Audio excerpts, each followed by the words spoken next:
there is a scenario where it's realistic, no DH right now, no third baseman, an older first baseman who's on the decline, a left fielder who can't catch the ball, a pitching staff who's been hit here with injury. Like, there is a scenario where if things go wrong, I feel like, and I know the Yankees every year, they win a lot, almost every year. But I do feel like this could be a team that maybe is being overrated, and we're just taking it for granted because they're the Yankees, but maybe they have a chance to be a bad team if those things go wrong. This has been, all right, bad sounds strong, but I know what you mean. Yeah. I don't think it's reckless to at least volunteer that to have a conversation. This has been a very tough spring training for the New York Yankees here. Now, first a statement, then a question, because I don't really disagree with you. I'd like to. Right now, I don't. I don't necessarily disagree now. Most of the energy and most of the confidence around the Yankees' ability to do something this year and is rooted in really two things. Number one, they're always good. Right. And after a while, that could expire. You never know what it's going to. I'm not saying it's going to, but it could. Well, 2 years ago, they missed the playoffs. True. I know Judge missed a big chunk, but no doubt they did miss it. But generally, it's like, all right, the Yankees would be good because the Yankees were always good. That's a little flimsy for me. I don't like hanging my hat on that too much. The other thing that we hear a lot, hey, and I was saying this, but I'm stopping. I haven't said this for a little bit. The Yankees are going to be really good, and the Yankees will be a playoff team because the American League stinks. When you look at how we analyze and forecast what the Yankees could be, Sal, it's generally more about what's around them than what they actually have. I think it's a great point, and it's kind of what I was trying to say yesterday. Remember, I was like, well, truth is, I don't want to be hard on the Yankees because I know, Method, he's just ripping the Yankees, just rip the Yankees. That's not what I'm saying here. If this roster was on any other uniform, right? You know what I'm saying? If this was the Mets, if this were whoever, I'd be like, I don't think they're good enough. Like, maybe they're okay, and especially to your point about the division and about the league overall. Like, the Central in the American League is worthless. By the way, I was making this argument all last year. I'm watching them and saying, I just don't think they're that good. And this is with Soto and Judge obviously doing the most damage you could possibly do in that lineup together. But I'm like, something is just off. They're not playing the game the right way. At some point, it's going to get them. Now, they won the division. They went on through the Royals. They go on through the Cleveland Guardians. And then eventually they lose to the Dodgers. It catches up with them in the World Series. So it's like, yeah, okay, well, how can you say they weren't good when they got to the World Series? But I do think that a lot of their success was because maybe of the lack of competition, and they overcame a lot of their deficiencies. Could they do the same thing again this year? Sure, but a spring has treated them very harshly here. And I really do think, like, if it depends on how you view the younger players, how you view Goldschmidt, how you view that rotation. Like, there's a path where they could be very good, obviously. There's also a path where it could go sideways real quick. It's funny when I look and I just do this to make a point, not to intertwine the two. When you talk about the Mets early season, you've heard me say a few times, I think the Mets early might have to win some 7-6, 5-4 games as they get their pitching in order. Now, the good news for the Mets, I think they got the sticks to do that. I think really for the Yankees, it's kind of the opposite. I think the Yanks very well might have to win a couple of games, in the first few months here, more than a couple, where they really piece together some lower scoring wins, which I feel good about with the staff, but their defense, that kind of defensive instability generally doesn't lend itself to a lot of 3-2, 2-1 kind of games, even 4-3. So I said I wanted to start with a statement, then a question. Right. Who's the Yankees, at least going in on paper, who's the Yankees' second best hitter? Supposed to be. Second best, Bellinger. Okay, no doubt. Bellinger.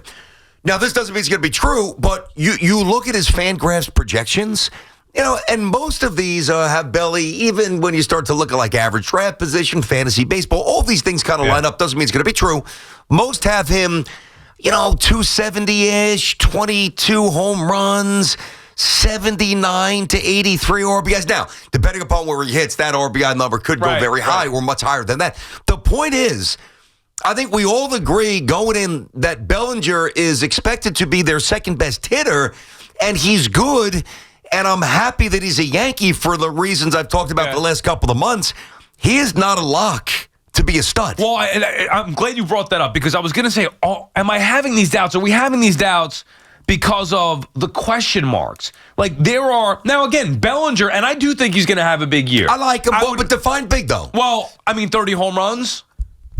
I think he could. I don't know if that's a lot. Well, that's the point. So I think he's going to have a big year, but I also understand that he is, at least to a certain extent, a question mark. Yeah. Maybe less of a question mark than, let's say, Goldschmidt. But still, you have Bellinger who's, he could return to MVP form, hitting in front of or behind Judge, however they want to do it in the lineup.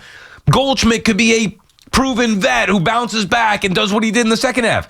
He also could do what he did in the first half, Goldschmidt. Bellinger could also do what he did, in Chicago and not have a great year. And then you bring in the young guys. I think Wells probably has the lowest question mark to me. We both are high on Wells. My highest floor. I think so. I love Wells. Because I feel like I know what he's going to be. He's going to be a guy that's going to be a threat in the batter's box. Yes. Every time he steps in there, he can change the game with one swing. I'm not saying he's going to be a 300 hitter, but he's going to have that power threat. I agree. He just got to be consistent. We already saw I like him a lot. I it. love Wells. Okay, Volpe. Then the question mark is, okay, well, what is he exactly? But even his floor, all right, is going to be what you kind of seen here. 240, 250, 20 stolen bases, 15 to 20 home runs. Now, I want more from him, and maybe they need more, but at least we kind of know. Dominguez, you have no idea. No idea. So question mark about Dominguez, somewhat question about Bellinger because of the fluctuation. Goldschmidt on the decline. I mean, there's at least a question mark there. No third baseman, no DH. Would you say Cole has a mild question mark in your mind? Honestly, I would say a little bit. And I've said that a few times. I think, now again, you can't forecast health. I still think Garrett Cole is one of the 7, 8, 9, 10 absolute best pitchers in baseball. Is there slight diminishment? Slight? I think it's fair to expect slight. Right. Slight. Because we kind of saw throwing a lot of pitches. Yeah, we saw it last year, and pitchers break down. Like, I love Garrett Cole. I'm with you. But I think you'd be foolish to just say, well, he's going to do what he's done in his prime in 2 years ago, winning the Cy Young, and just bounce back and be better than ever. He might, but I don't know if you could rely on that. Judge, I'm going to rely on, even though he's getting a year older. Point is, I think that we do in New York take it for granted, even me as a Met fan, just how good the Yankees generally are. And it's hard to say they're going to be a bad team because they usually aren't a bad team. They were 2 years ago. I didn't think they were particularly good throughout the course of the regular season last year, especially from June on, but yet they made it to the World Series. So how does that happen? Well, lack of competition, and where they were great, they were really great with Soto and Judge. So it could happen again. I just don't see it, PT. And with the way that things have gone in spring, now it's early, which is great. You'd rather have this happen now than in September or October, obviously.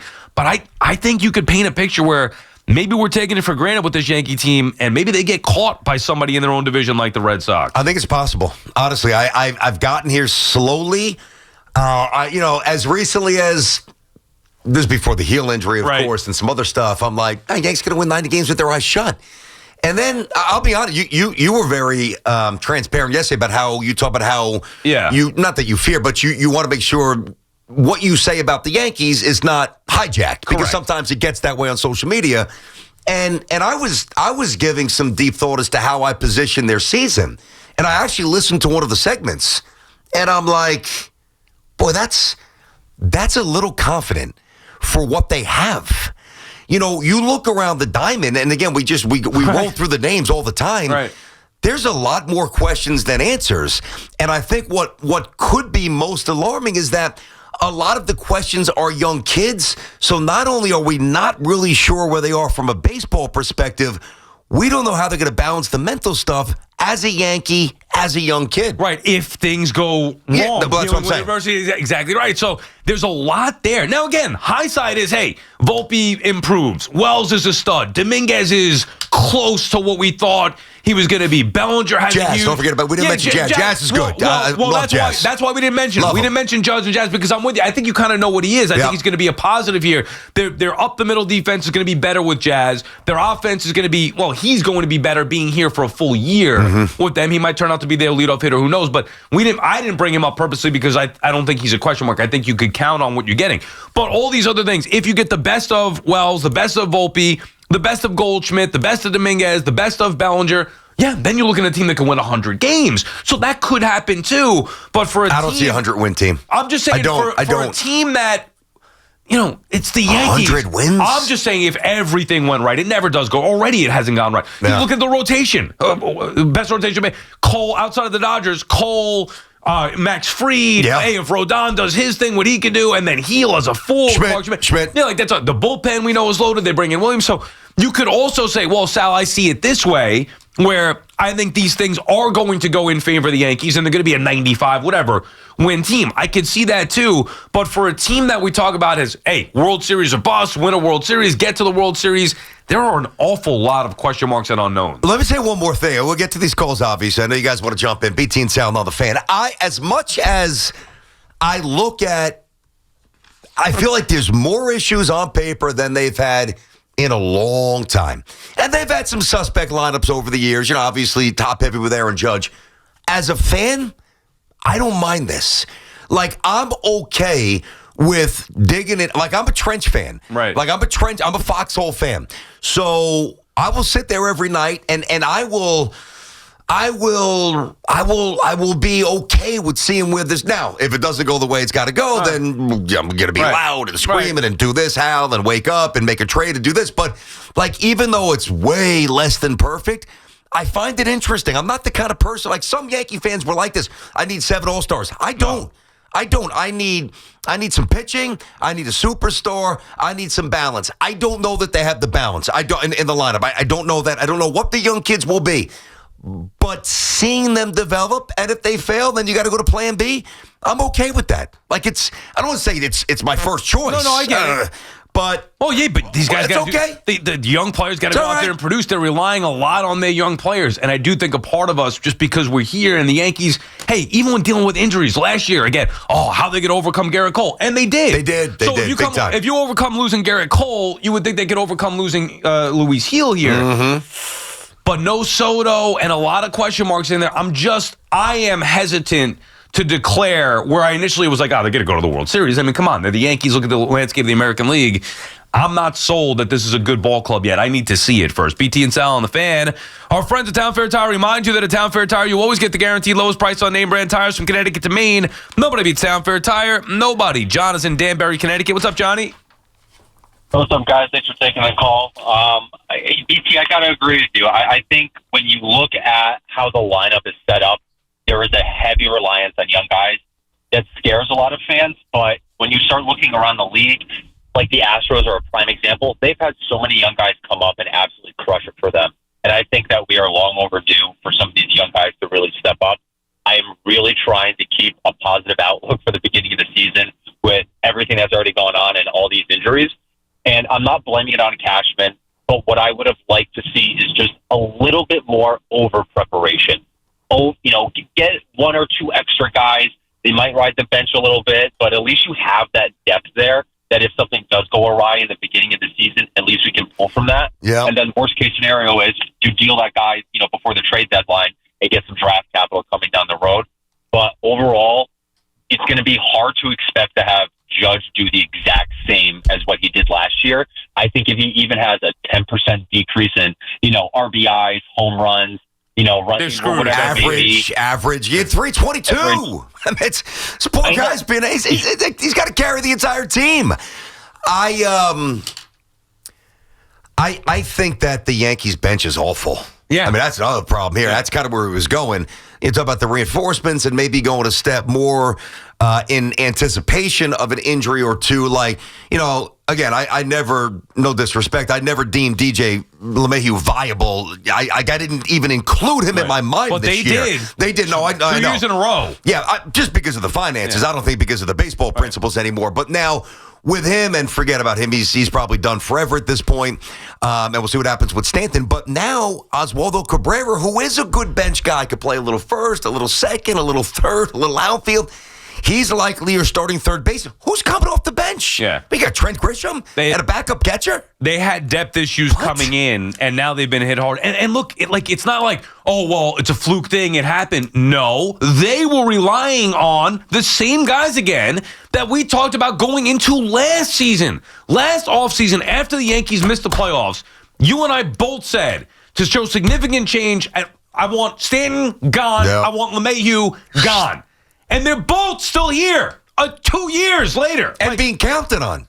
Bingo. Not just here, being counted on to a certain extent. Stanton, much more so than LeMahieu, but LeMahieu was slotted to be their starting third baseman. Nah, he looked 2 years after the fact. God. What are we doing here? Now, you can overcome that. Of course, they overcame it last year, and everybody's like, oh, Big G in the postseason, Big G in the postseason. But you're going to rely on a guy who's always hurt to now be even more important because you lost Soto. They tried to bring Soto back. Okay, he leaves, whatever the case may be.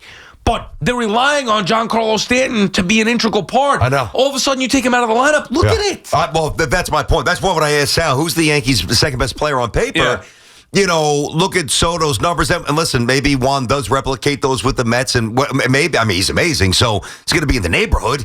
But there's no way Bellinger's sniffing those numbers. Nobody's remote. We know that. That's not exactly breaking news. But now, like the Soto-Judge dynamic and the pitching first couple months enabled them to just, really just obscure a lot of deficiencies.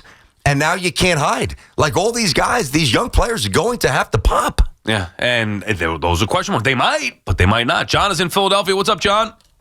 Hey, guys. BT, last week I called, and I voiced the opinion that I was more concerned about the pitching staff simply because of something like this happening where they have injuries, and then the anchor of the team, which is the pitching staff, is now just very average. So my question is, why wouldn't the Yankees potentially look at a guy like a Trevor Bauer, who you can probably get on the cheap? I know you guys I can't with Bauer, the Trevor John. Bauer, John. I'm not trying to shout you down. We had him in studio. Me and Sal talked about Bauer more than anybody, before anybody. We said we'd give him a chance.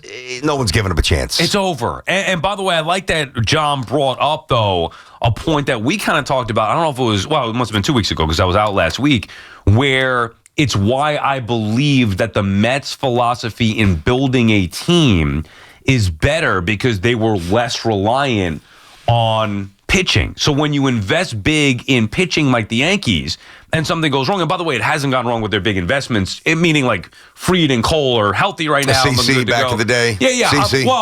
Look, they've invested badly in Rodon. No, but they've given big contracts to pitchers. Not a lot of teams have. And now it's worked for the most part. Rodon, C plus, B minus, but the other guys have pretty much worked. Back with CC, the game was different, so I had no issue with it. But in today's day and age, and even Cole, like the Yankees needed Cole, they thought it was going to be the final piece. It hasn't been that yet to get them over the hump and actually win a World Series, and obviously just getting back for the first time since 2009 last year. But just philosophically, building a team in current day Major League Baseball, I think the right way to me, the smarter way to do it is to try to find value in the starting pitching and invest big in the lineup. And it's easier to plug in and play. Now, maybe in the postseason, like I'd rather have Cole and Fried 1-2 and Heel, whatever, he's not a big investment, but you get the point. I'd rather have Cole and Fried than I would Senga and Minaya, assuming that those guys could get healthy. But in the regular season or just overall, finding better value in the rotation, I think is the better way to go because pitching is you can't rely on it. It's a shift in philosophy, and I'm not quite on board as much as you are, but I certainly get it. Listen, you got 5 pairs of shoes, right? You're going to wear 5 pairs of sneakers, whatever, and you wake up, and you've got, of the 5 pairs, you've got 4 that you wear every day, and then you've got 1 that you wear once a week or so, maybe twice a week, depending upon that. Wouldn't it be wise for your feet to have better investments in the 4 shoes that you wear more frequently? Right. And that's akin to a batter playing, a position player playing 140 games, maybe more, having over 650 plate appearances versus a starter pitcher. If you're lucky, you make 32, 33 starts, most times 25, 26, 27. Yeah. So I get it. Cole's a bit of an exception. It's not a flawed premise. What is flawed is this Yankee lineup. And I got a lot to prove. I love that analogy because it gets me thinking, okay, well, why do you choose certain shoes? Are you going fashion? Are you going comfort? A little bit of both. Mom got me some Uggs. I haven't taken them off since I got them for Christmas. I love them. Wearing them out and the other ones just sitting on the I don't wear them out. I just wear them to the show. But I do rock them every day. They're comfortable, man. BT and Sal on the Fan Warrior calls. We come back, 888-808-1019.